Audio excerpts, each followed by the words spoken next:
नमस्कार, मैं हूं अंकिता सिंह और आप देख रहे हैं सिटी बिग न्यूज़। इस वक्त हमारी टीम मौजूद है हांसी के अंदर और एक ऐसे इंसान के घर के अंदर जिनका नाम राजनीति से ज़्यादा समाज सेवा के अंदर चलता है। ये इंसान है प्रेम मलिक जी। सर, स्वागत करती हूँ आपका हमारे। धन्यवाद आपका, थैंक यू सो मच जी। सर, समाज सेवी हैं, समाज सेवा करते हैं, तो फिर अब राजनीति क्यों? देखिए, समाज सेवा का एक दायरा होता है। अगर हम अपनी जेब से करते हैं तो एक दायरे में रहती है। इस दायरे को बढ़ाने के लिए सरकारी संसाधनों का सहारा लेना पड़ता है। वो संसाधन अगर हमारे पास आ जाती है, वो कलम हमारे हाथ में आ जाती है, तो हम समाज के क्षेत्र में ज़्यादा सेवा कर पाएंगे। ठीक है। तो अभी तक क्या किसी पार्टी से आपने चुनाव, क्योंकि आप आज़ाद उम्मीदवार के रूप में चुनाव लड़ रहे हैं, तो क्या किसी पार्टी से आपने टिकट लेने की कोशिश नहीं की या टिकट नहीं मिली? देखिए, कोशिश तो मैंने हर पार्टी से की थी। ठीक है। मगर समाज ने, मेरे भाईचारे ने, 36 बिरादरी का जो हमारा समाज है, उसने हमें एक आवाज़ दी कि भाई आप किसी एक पर्टिकुलर पार्टी से अगर बंध जाते हैं तो दूसरी पार्टी वाले लोग थोड़ा सा नाराज़ हो रहेंगे, तो हम क्यों ना एक 36 बिरादरी के भाईचारे के रूप में आपको कैंडिडेट के रूप में लेके आए। तो उनकी सलाह मानते हुए मैंने आज़ाद इलेक्शन लड़ना मुनासिब समझा।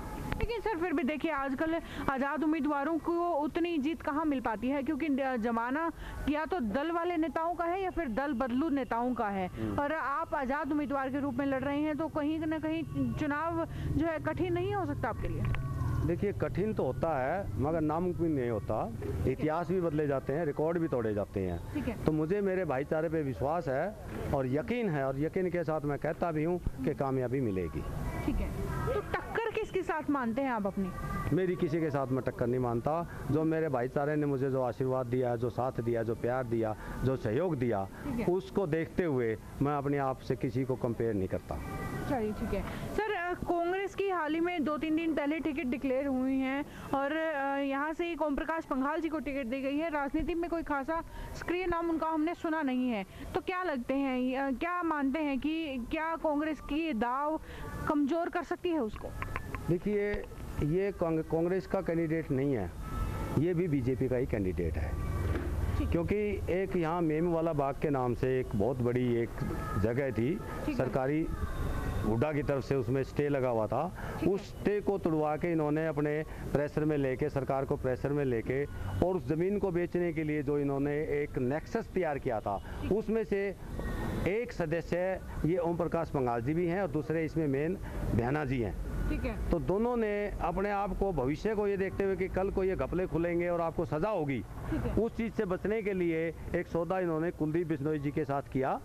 और उस सौदा करके दोनों टिकटें, एक आदमी, राष्ट्रीय पार्टी की 2 टिकटें एक आदमी ले गया, मगर समाज को इस बात का पता है और समाज इसका जो है ना मुंह तोड़ जवाब भी देगा।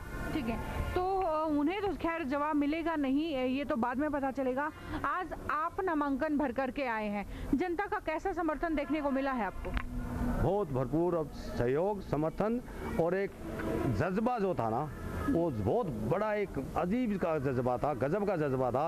उस जज्बे को देखते हुए मुझे नहीं लगता कि हमें कामयाबी नहीं मिलेगी। ठीक है, मतलब आप कह रहे हैं कि आप, लगता है आपको कि आप सीट निकाल पाएंगे? श्योर, 100%। चलिए, ठीक है सर। तो अगर आप जीत जाते हैं हांसी से, तो मुद्दे क्या रहेंगे आपके यहाँ के विकास के लिए? देखिए, यहाँ 2 तरह के मुद्दे हैं।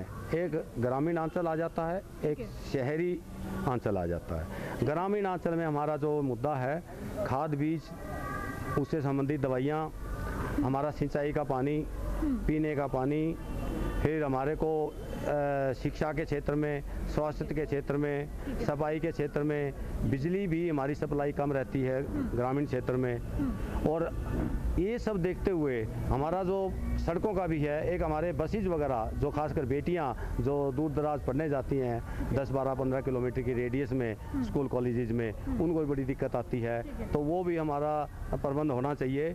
उसके अलावा शहर में हमारी बहुत 2-3 तरह की समस्याएं हैं, जैसे आवारा पशु हैं, गंदगी की बहुत बड़ी समस्या थी, जिसको मैंने लगभग 90% अपने सहयोगियों के साथ मिलकर लगभग उस समस्या से निजात पाई है।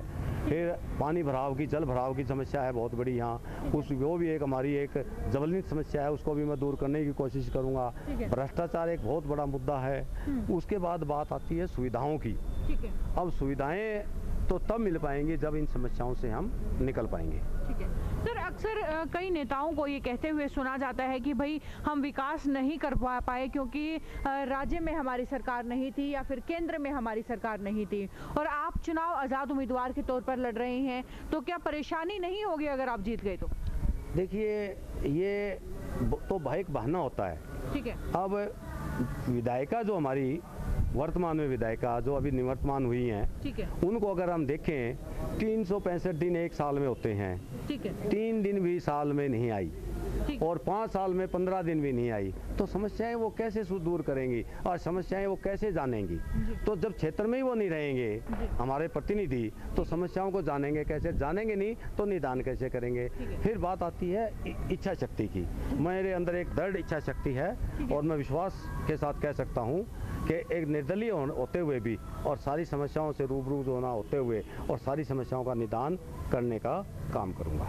जी, धन्यवाद सर। Thank you. हमारे साथ जुड़ने के लिए भी आपका बहुत बहुत धन्यवाद। Thank you so much. जी, तो ये थे प्रेम मलिक जी, जिनका कहना है कि विधायक वो होता है जो फील्ड में आए और आकर के काम करे, लेकिन रेणुका बिश्नोई जी, कुलदीप बिश्नोई की धर्मपत्नी है, वो यहाँ पर नहीं पहुँची हैं। उन्होंने यहाँ पर आम जनता के बीच में रहकर कोई भी कार्य नहीं करवाया है। खैर, ये थे प्रेम मलिक जी। आगे भी इसी तरह की राजनीतिक चर्चाएं आपके सामने लेकर के आते रहेंगे, जिसे देखने के लिए जुड़े रहे हमारे साथ और लाइक और सब्सक्राइब करें हमारा पेज सिटी बिग न्यूज़। नमस्कार। शहर की हर खबर को सबसे पहले जानने के लिए लाइक और सब्सक्राइब करें हमारा चैनल सिटी बिग न्यूज़। इसके साथ ही ताज़ा अपडेट पाने के लिए बेल आइकन दबाना भी न भूलें।